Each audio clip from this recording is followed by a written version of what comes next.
Hello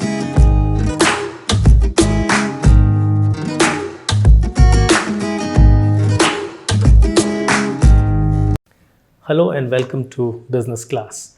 My name is Shantanu Prakash, and today we are speaking with a young entrepreneur, Kushal Aralihalli, who is the founder and the CEO of TheCollegeFever.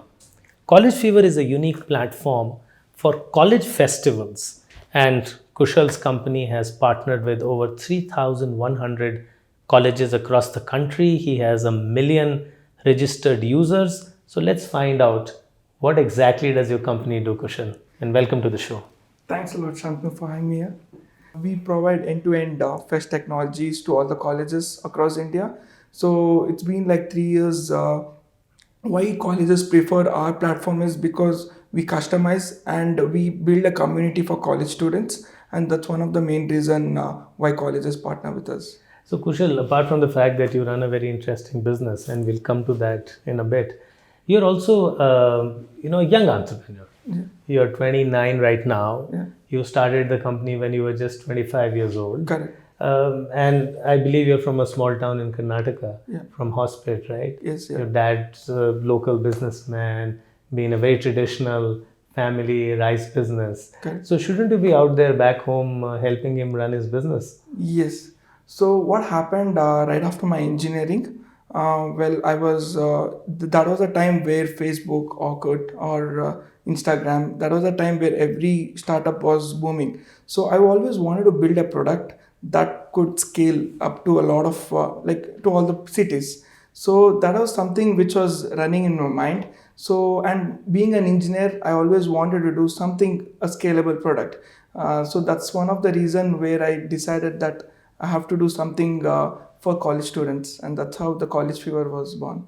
No, but why this particular niche of college students? Okay. You could have built some other technology product. Did you get inspired by something that you saw somewhere else? To be frank, there was no problem I faced to start this startup.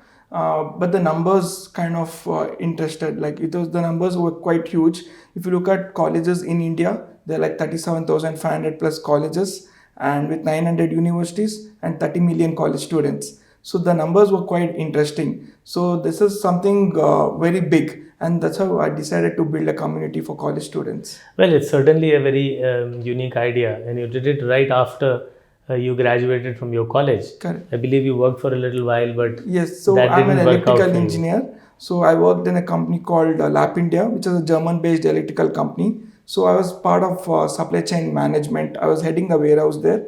So first 6 months it was really good. There was a lot of learning, but after that it was quite monotonous and same job. So I thought I wanted something different, and then my whole vision was to impact a millions of students. So that was always there in my mind. So and then I plunged into entrepreneurship. Yeah, but where did these ideas come from? I sort of want to just explore that.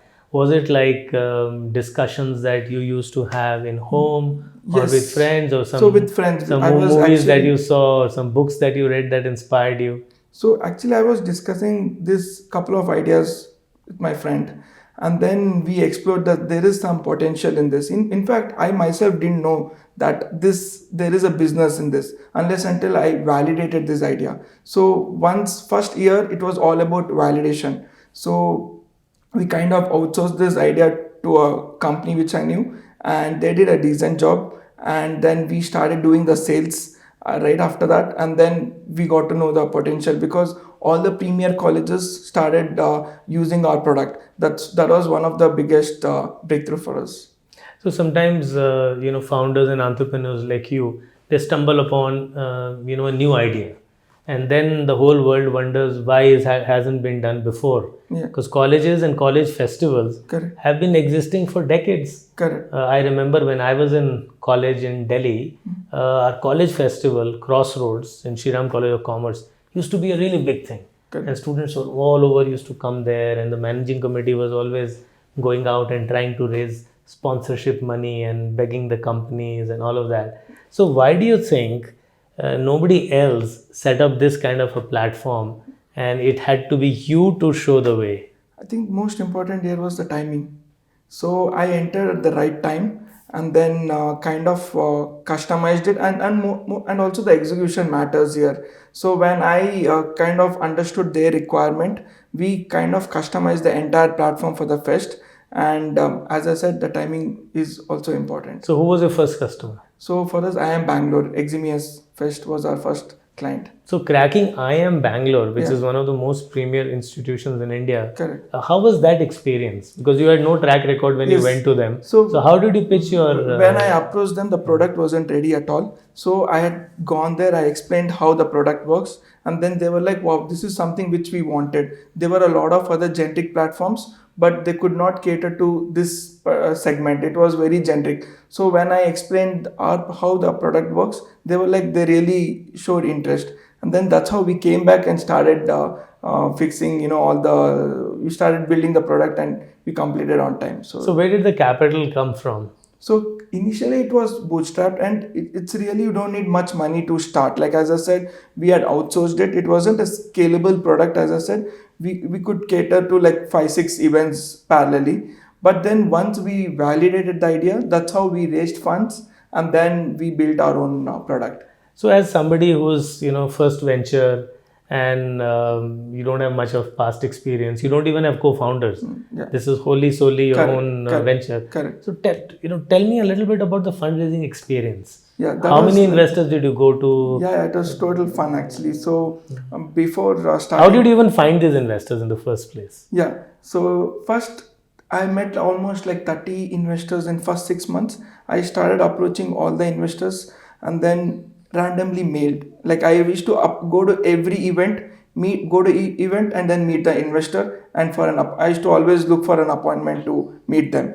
So I used to go and meet them, tell them the idea, and then show them the product. So all they said is it's too early for us. And I also understood that how the fundraising happens based on those three main metrics. So one is the market size, what they look up, and the team. The team is very important, and third being the traction. So I understood that the how investors mind, like what goes to the mind, and then I came back, started working on all these metrics. So basically they look at the traction in terms of revenue or in terms of user growth. So this is something which I worked on it, and then after that again I approached investors. That's where people. So the next time you went, you got a much better reception. Yes, very much, because the numbers matters a lot for investors, and we had those numbers. And did you manage to finally raise the capital? Yes. We raised 0.25 million US dollars. So Okay. that was a good to start with at least. So and then we kind of utilized that funds for scaling our product. So when for the very first time, and founder is president with a legal agreement. Correct. Okay, a lot of the terms in Yeah. that will be very daunting to you. Yeah, I mean, I still remember my investor gave us like a 150 pages book, and it was like a finance book for me. And there were a lot of terms, and there is like I was not able to even understand. So I had my other auditor friend who actually kind of explained how the entire work. So when I explained this to my dad, he was only like, make sure that things are safe. I mean, otherwise it shouldn't be like. It's not like a loan, right? It's about equity, and we give it's equity swapping and things like that. So it took some time for me to understand, almost 1 month to read those terms and to get familiarized. But now you're quite an expert on that, right? Yes, very much, very much. So you can help other founders who are planning to raise capital. Yeah. I'm also like I go to a lot of colleges, and then tell students like how the fundraising happens, and a lot of students come to me and ask how does it work, and even few of them have raised funds. So I kind of vet those documents as well. So you're a person who started at a very young age. Correct. And a lot of people that I've met, they say that it's very important to get experience first. Yes. What do you feel about that? So I strongly feel that you should have at least 2 years experience to understand what goes into the like an entrepreneur's mindset, and even how do you feel to be an employee. So that's very important. Unless until we understand that, it's quite hard to kind of crack this. So I kind of since I had just 1 year experience, But I strongly tell people that you should have at least 2 years experience and then start. But you have to start early. Otherwise, I mean, once you start late, you have a lot of responsibilities. So you maybe not. It's very hard to manage both. Your life work balance is very important. But yeah, this is something which. So, what was your own experience in building a team, Yeah. hiring people? Oh yeah, I mean this is the quite challenging task because people always look at how much funds we have raised and what kind of team. And since it's a startup, we cannot. But yeah, we kind of gave them the ESOPs. Team building was very important. I mean, very challenging for me. So, were you able to attract some good talent? Yeah, I did. In fact, I did. But yeah, I could not. They could not. They did not stay with me for a long time. That was one of the. They weren't here for more than 3 years. So because their expectations were really high. So those are the major challenges. Even now, we still feel we can have a better team. So that's. So, what are the future plans for the College Fever? Okay. So currently, what we are doing is now, since we have reached to 3000 colleges, so we are now building the community. So we have reached to, since I mean we have like 1 million registered users, so we are coming up with our own app that will actually cater to the whole vision of the College Fever is to build a community that will uplift their talent. So we had only featured events and did the ticketing, but now we are actually focusing on the community part. So we are revamping our entire website, coming up with our own app. So that's the next. So, community for what? Aren't there enough communities in the world? Do people need one more community? Yeah, but now if you look at in specific to the talent, if you go to the tier 2 and tier 3 cities, they really do not know what's actually happening there. So we had to kind of give them a good exposure. If you look at in Bangalore or Delhi, Mumbai, they actually know they have that exposure, but not in tier 2 and tier 3 cities at all. There's a huge gap. So that's one biggest thing which we are trying to. So, Kushal, you meet a lot of young people. Correct. Firstly, you yourself are young. Yeah. Then your business also takes you to meet Correct. young people. Correct. Both in tier 1 and tier 2 cities. Correct. You are yourself born and brought up in a tier 2 city. Correct. So, explain to us, what are the aspirations for young people in small towns? Okay. A. Yeah. And B, what kind of potential building and motivation and inspiration that students and young people from small towns require Okay. to become successful and to compete with students from the big cities? Okay. So if you look at in small cities, their only ambition is to get into an MNC. If you and even their parents want that actually, because if you tell, I mean, apart from Infosys, Accenture, or TCS, if you tell any other random name, they feel that okay, he's not into a good job or not in a good company. So all their ambition is to work in a MNC. But now we need to kind of break that actually, because a lot of students, they really don't have an exposure at all. So what we should be able to do is that through, I mean, the College Fever is giving them a platform where we telling them that okay, there are a lot of other opportunities and a lot of other things that's going on. So we kind of give that all the exposure through the app and through the community. So personality and communication and soft skills Correct. is usually some of the areas that students from tier 2, tier 3, Yes. they lack. Correct. They also sometimes lack confidence. Yes. So do you think this has to be built in the schools in the tier 2 cities? Or Yes. can there be some external platform that can help them build that self-confidence? Yes. I mean, this is something which every school in tier 2 and tier 3 cities should actually focus on, because if you look at in Bangalore school versus the schools in Hospet, there's a huge gap. I mean, and I would also. What exactly is the gap? I think it's the education system. They give only preference to the marks in the tier 2 cities. It's just the marks is quite important. They do not have a special class only on the communication, and then things like there are a lot of like AI ISAC organizations. So these are some of the organizations which should actually go in the tier 2 and 3 cities as well. So this is something which we should actually focus. So in some sense, you yourself are a torch bearer for somebody who came from a tier 2 city Correct. and is making it big in a tier 1 city Yeah. like Bangalore. Yeah. So, do you feel that you will ever go back and hire people from hospital or smaller towns? Yeah, why not? I mean, if we have a good talent, we would definitely be interested. But it takes some more time because I'm also talking to some tier 2, tier 3 engineering colleges. They really need some support actually. So it will take some more time. So, what are your future plans personally? Okay. Is it to raise more capital? Are you planning to exit the company anytime in the future? We have just started actually. There was no question of exit. So my whole idea is to, since we have million users, but they are not active users. So my next goal is to make the million users kind of very much engaging. We want to make sure that we have enough features that they come to our platform daily. So this is one of the next mission which we are working on. Sure, wonderful. Any plans of capital raising in the future? Yes, there is. In fact, in another 2 months, we're going to make it official.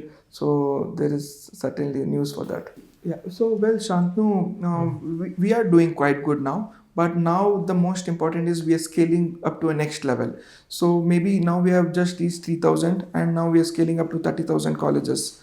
So I'm sure that there would be a lot of challenges. So what do you think? How an entrepreneur like me should actually face this? I think, Kushal, that's a great question. A lot of young entrepreneurs, they taste success very early, like yourself. Okay.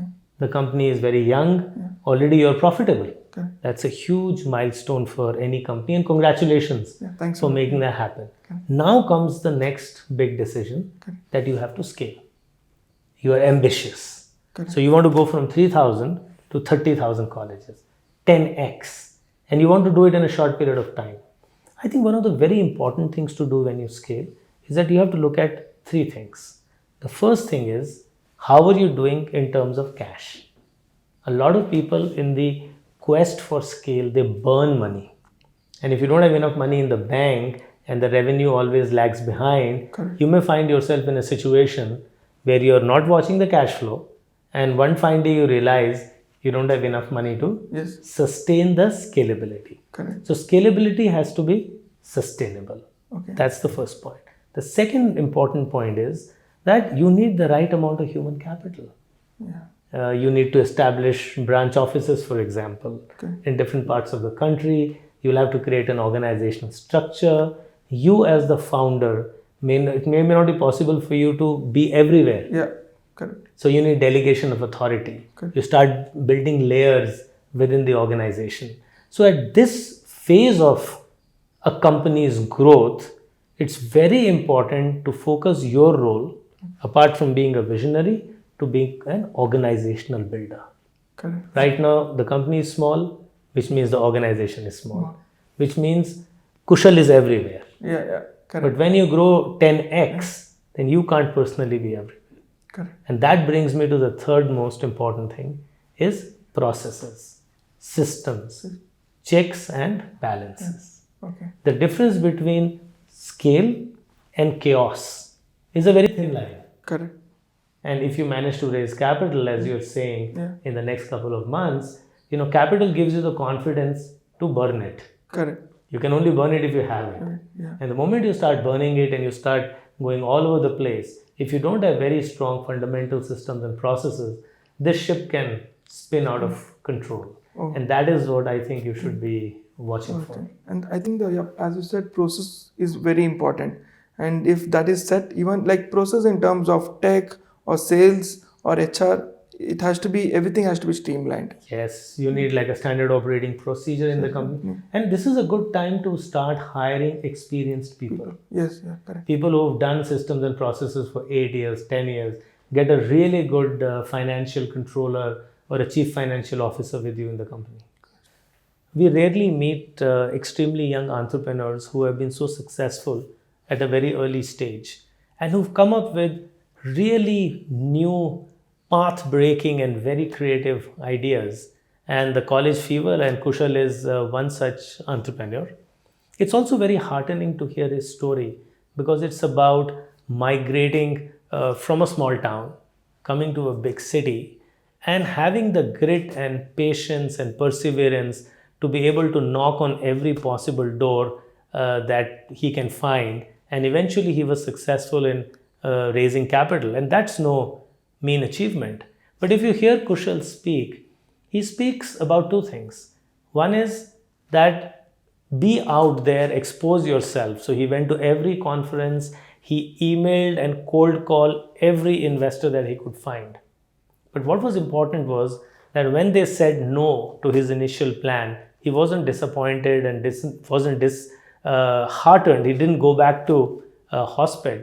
He actually worked on the feedback that these investors gave. And as we all know, feedback is the food for champions. And the next time around, he was successful in actually raising money. And with this huge market potential in front of it, with over 30,000 colleges and 900 universities in India, I'm sure that the College Fever has a really bright future ahead.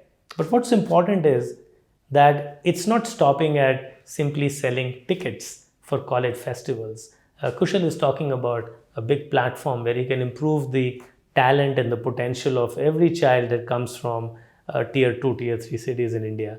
And that is a big idea. And Kushal, congratulations on your big idea. Thanks. I wish you all the best. Thank you.